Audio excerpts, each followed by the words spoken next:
Are you ready? Yeah. Hard work. Work harder. Think smarter. Be stronger. Those words came from our speaker today, none other than Todd Cotta. Welcome to Liberty Coalition. The great dome city of Clovis. You know, it's unfortunate. I am so glad that I live further away from Fresno than you guys. Yeah. As a deputy sheriff for 21 years in this county, I always love working out there and not in here. But thank you so much for inviting me today. I'm so happy that I can come and share a little bit with you today.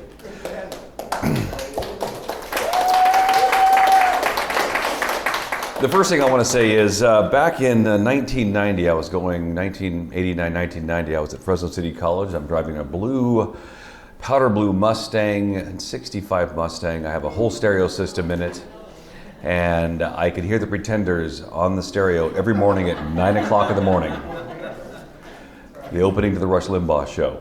I'd be going over the tracks right there, going over to City College. A couple years later, I'm driving to Bakersfield.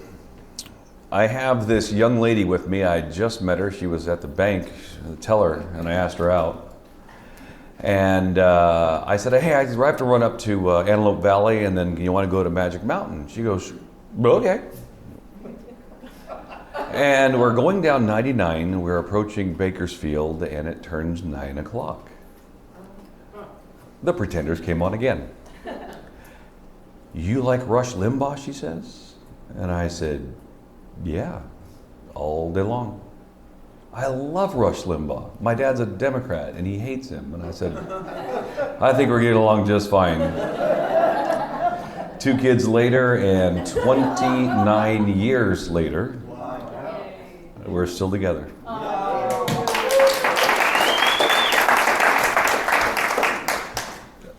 Yeah, it's tough. That's a loss to say that nobody wanted to hear, but it was inevitable, and God bless him, and we sure hope he has a good journey.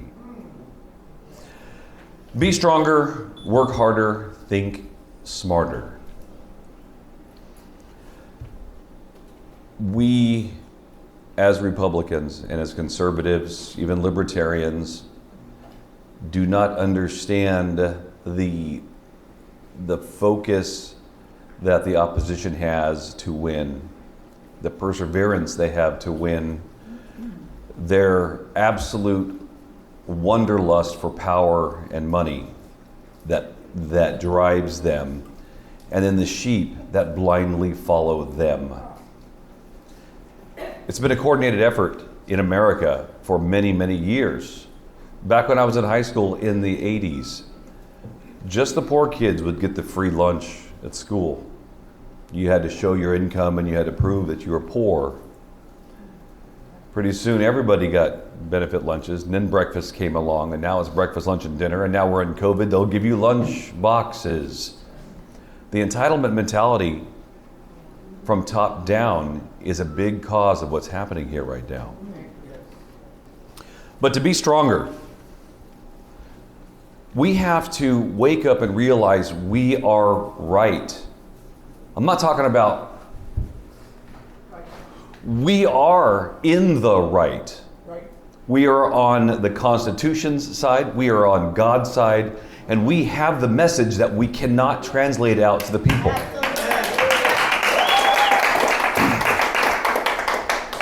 The message always dies, and everybody says, well, the media this and the media that. They won't let us get our message out. Well, we've got guys right here. We've got the new news media coming out, the One American Networks and the Newsmaxes and these guys. The message will get out. Just because CNN and Fox now, which whatever they're doing with the new son, Murdoch's son, whatever, but just because that's happening, we cannot sit there and complain about it. Does us no good to sit there and gripe about it. We have to make a difference. And it starts in your neighborhood.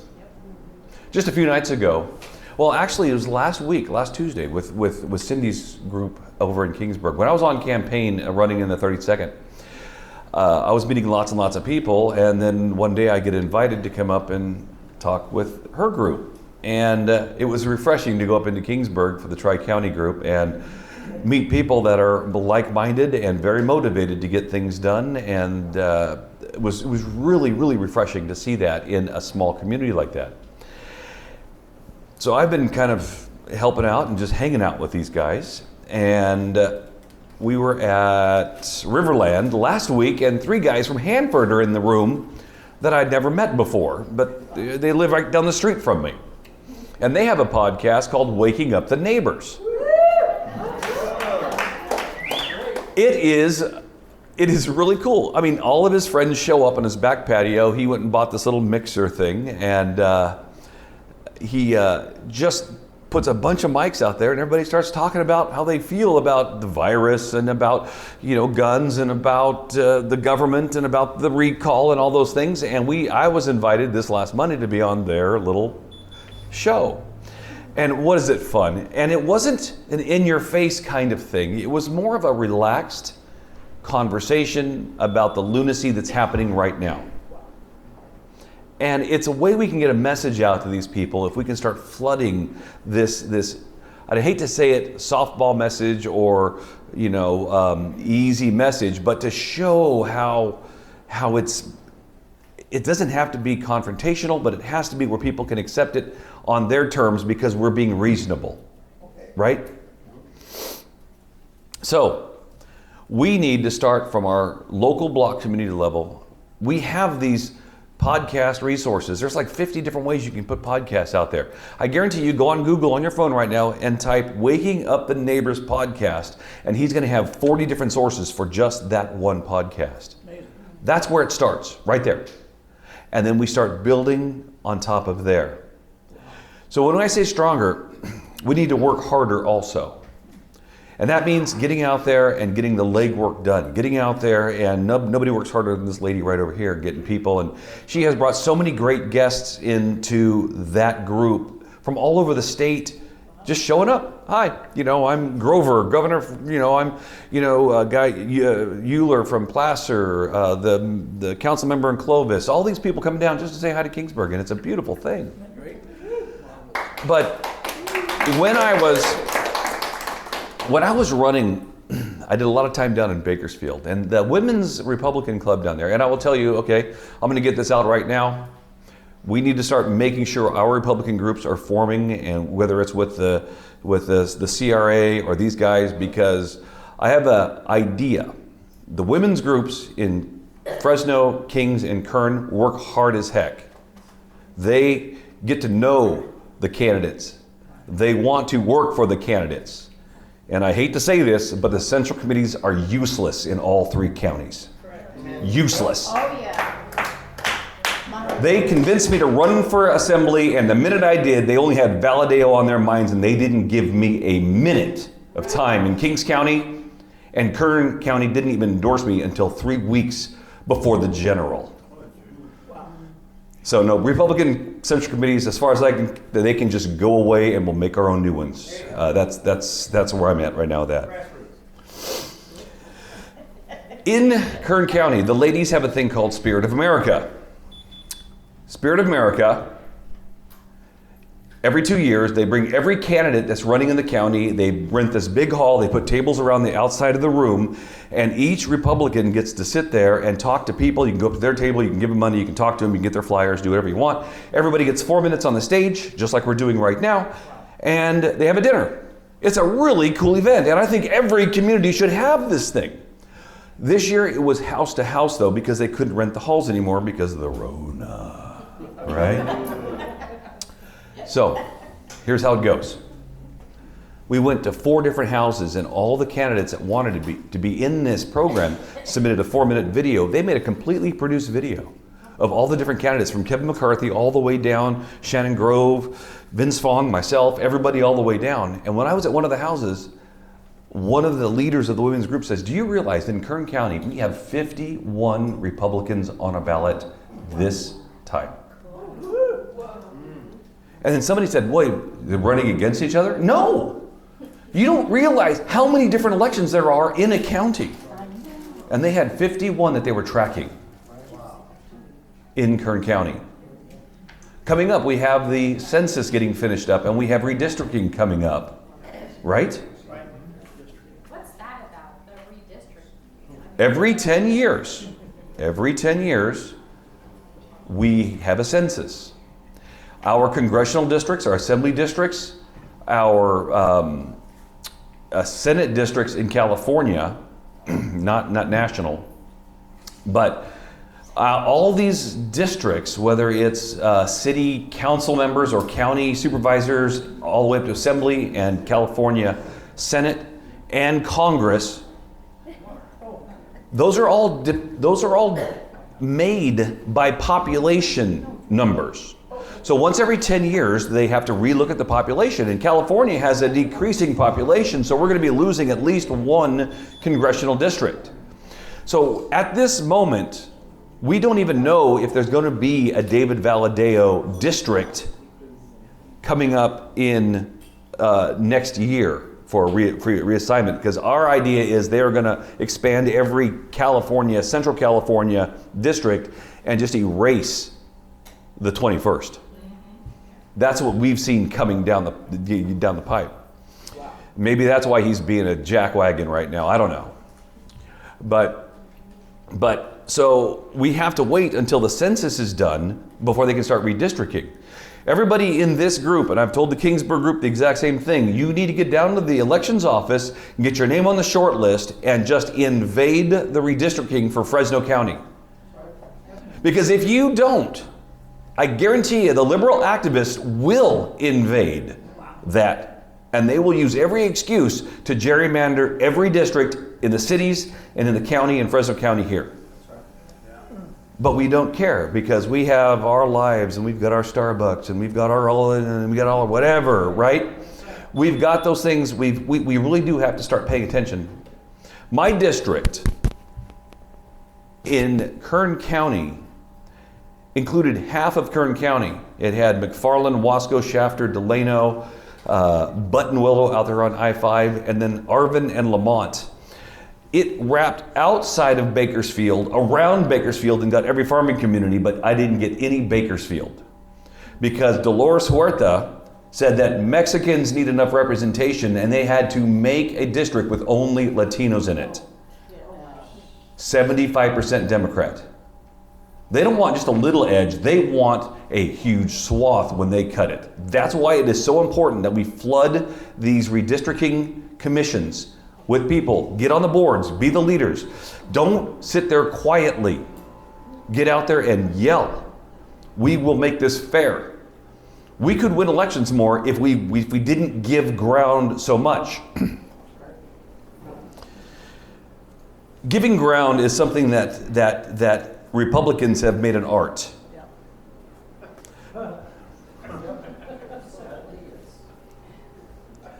I did this last night on the radio show, by the way. Tomorrow night, 4 to 7, I'll be on Guillermo Moreno's show again.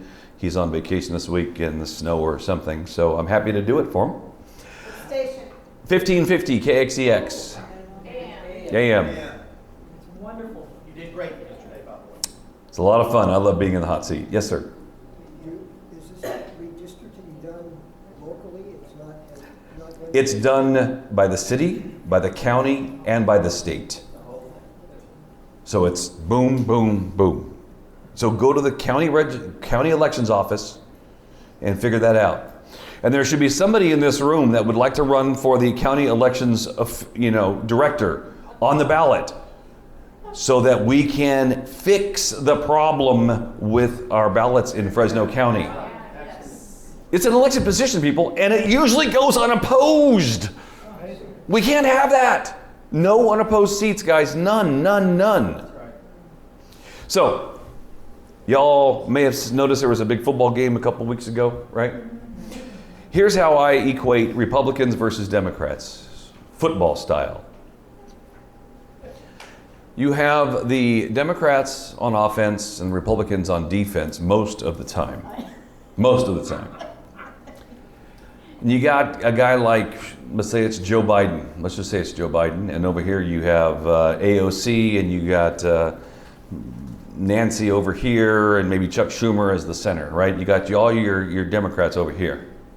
Over there's the Republicans. They're about half the size, but they got a lot of heart, right? So they hike the ball. He takes his 5 to 7 step drop. He goes back. He chucks the ball as far as he can down the field. Just as far as he can down the field. Let's go in 40, 50 yards. This is he's got the Ben Roethlisberger electronic arm there, whatever it is, right? And just before AOC catches it down there, they call timeout.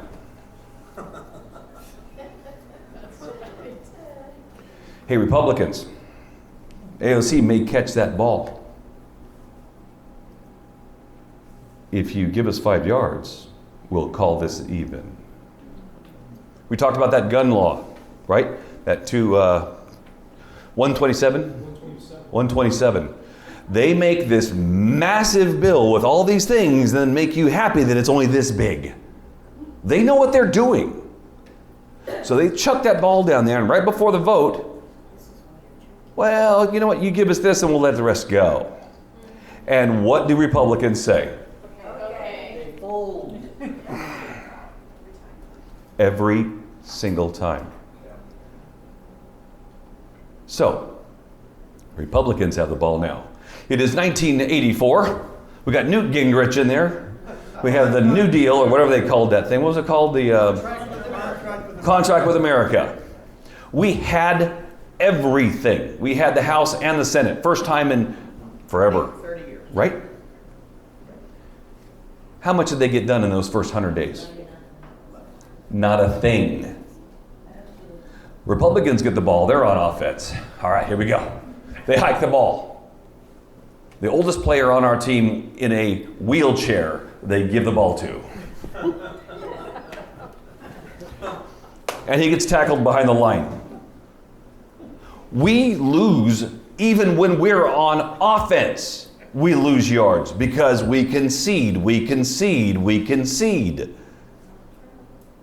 We must get stronger on every level. Because why? We are right. We have the Constitution on our side. We have God on our side. We should be screaming that at the mountaintops and not caring about what they feel. Remember, facts have no feelings, right, guys? Yeah. And we must make that unified message. But too many Republicans, I'm independent. I think for myself. Well, unfortunately, we all have to get in line sometime in life, and we all have to get that message out as one message. The Democrats have made that an art. An art. Finally,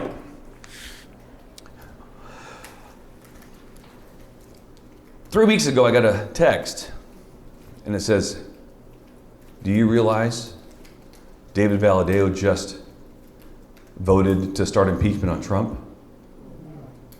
I went, oh. Oh, my phone's over there. So I got my phone out and said, "David Valadao. Hey, David, I heard this nasty rumor that you just voted to start impeachment on Trump. Please tell me this isn't true." Boom, sent it. I still haven't got a text back. Wonder why. Yeah. Second, he gets on Trevor Carey, and he gets on these other things and starts talking about, I had to vote for my heart. I had to vote this, and my people and my... You know what? The people who got you elected are who you should be paying attention to. People who worked for you should be who you're paying attention to. If he would have got on Trevor Carey and said, I would have given him a break if he would have said this. Hey guys, politics is a bitch. They told me if I just started impeachment, I'm not going to vote to impeach him. But if I just started the impeachment and showed some solidarity, they would give me the appropriations committee for you guys in the valley here so we can bring you more money and more power. So yeah, it was a hard pill for me to swallow, but that's politics, guys. And I'm happy to do that so that I can bring you more from the federal government right here. If he would have said the truth, which that was the truth right there, I could have forgiven him for it. But no, he has to go on this big old love fest about, we have people that don't like him, and he is really mean. He's really, really mean. No. No, Trump is not that mean. Nope. He is focused, right? Yep. So, we need to make a mantra right now across this nation, a referendum across this nation, including the people that are working with Dawn here. Oh, yeah. Do not feed the rhinos. Got it. That's right.